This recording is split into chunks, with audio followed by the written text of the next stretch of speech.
In today's episode of Today in World War II, February 21st, the Soviets draw ever closer to Viipuri on the Karelian Isthmus. The inventor of insulin dies in a plane crash, and an American carrier is sunk off of Okinawa by kamikazes. Let's get started. On February 21st, 1940, as I've been relating the last few days, in just a matter of days, everything starts going south against the Finns in their war with the Soviet Union in the Winter War. As I explained in, I believe it was yesterday's video, the Karelian Isthmus was by far the most important theater of the war. It was the ground that was the most highly advantageous for them to defend against the bulk of the Soviet military might. We're talking about 12, 15 divisions, 400 to 500 artillery pieces, tanks. Finns didn't really have much in the way of tanks or even artillery guns, artillery weapons. So it was very difficult for them, but they had done a very good job for, was it now almost 3 months? But as I've been relating and chronicling in this series, it starts to go downhill quickly for them.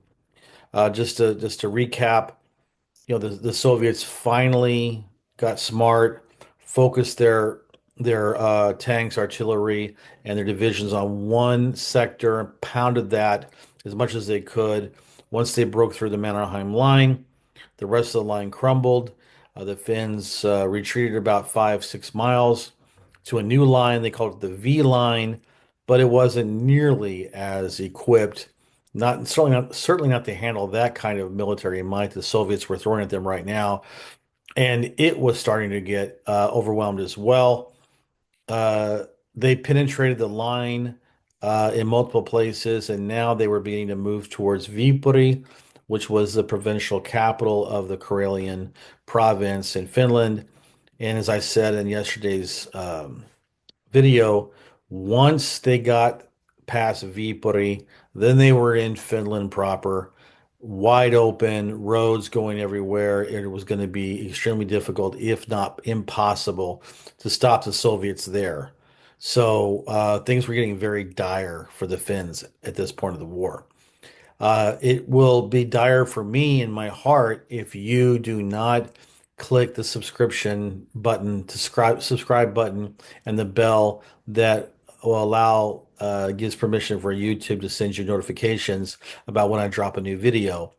I'm less concerned about the notifications. That's fine. The main thing is you become a subscriber because that means that the higher my subscriber list grows, the more YouTube will take me seriously and it helps me grow my channel. Okay.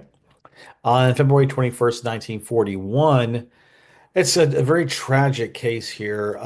The scientist who came up with insulin, which I don't know how the American society would cope right now with all the diabetes we have. Not sure how we could cope without insulin. Anyway, his name was Sir Frederick Banting, and he died tragically in an air crash in Newfoundland. Why is this? What does this have to do with World War II? Well, he had been asked by the Canadian government to investigate the problems that aviators were having. They would black out when they were subjected to too many gravitational forces or G's when they were diving or turning. At the time of his death, he was on his way to England to conduct operational trials on a G suit that he and his colleague Wilbur Franks had developed specifically to help Allied pilots cope with that, especially Allied fighter pilots.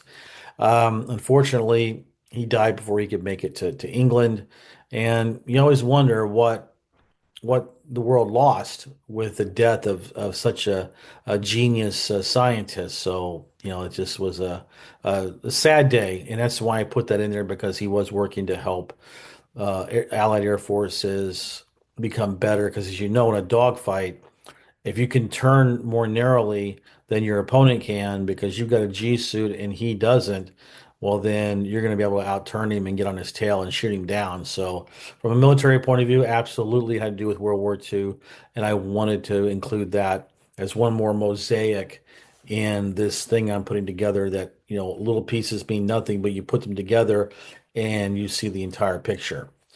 So I would appreciate it if you could like this video. It's a very simple request. If you like it and you put a comment on there, YouTube will show my video to more people, and that will help me grow. Short and sweet, okay?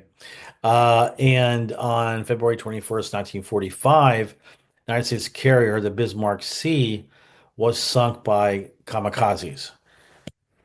Went right into the carrier deck with loaded bombs and just blew it apart. I mean, American damage control on the carriers, well, in any ship, but especially the carriers, was outstanding.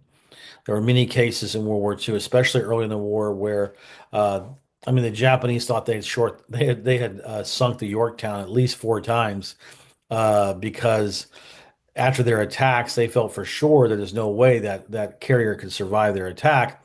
Their carriers would not have survived those attacks, but American damage control was so good, they were to get them back to work again. In fact, the Yorktown would have survived Midway, but unfortunately, a lurking Japanese sub put a couple torpedoes in there, and that was it. Same thing with the Hornet, for example. They thought they sunk the Hornet a couple times. So in this case, the Bismarck Sea was not that lucky, and it blew apart pretty easily.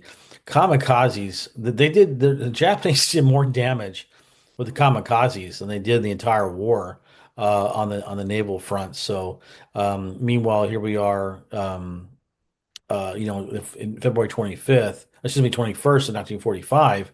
Let's see, March, April, May, June, July, August. There's still 6 months more to go. 6 months more to go, and many more ships will sink because of that.